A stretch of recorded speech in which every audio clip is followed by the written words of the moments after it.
Example 6. Julia is solving an absolute value inequality in class and has become stuck. Show Julia the next step and write down the explanation for that step so she can reference it on other problems.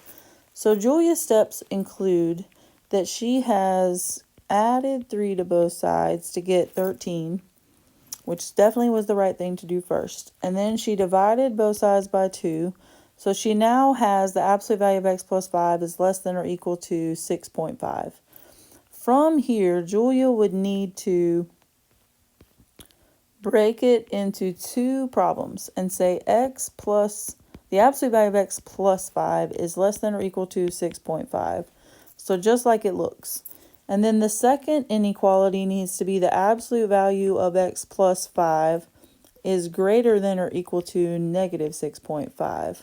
So that is Julia's next step. Now they said, write down the explanation for that step so she can reference it on other problems. So the explanation for why we need 2 inequalities goes back to the basic definition of absolute value.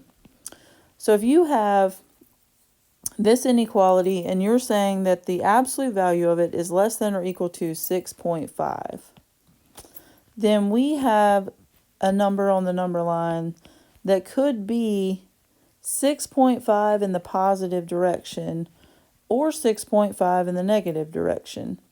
So our inequality x plus 5, or excuse me, our absolute value x plus 5 could be either positive 6.5, but it could also be negative 6.5 because absolute value equals the distance from 0. It's always a distance. So we think of it as being distance from 0. And really we think of it on a number line when we think of that so that you can visualize it. So distance from 0 on the number line could go 6.5 in the positive direction or 6.5 in the negative direction. And therefore you need 2 inequalities to have all the possible solutions for this inequality. And that is it for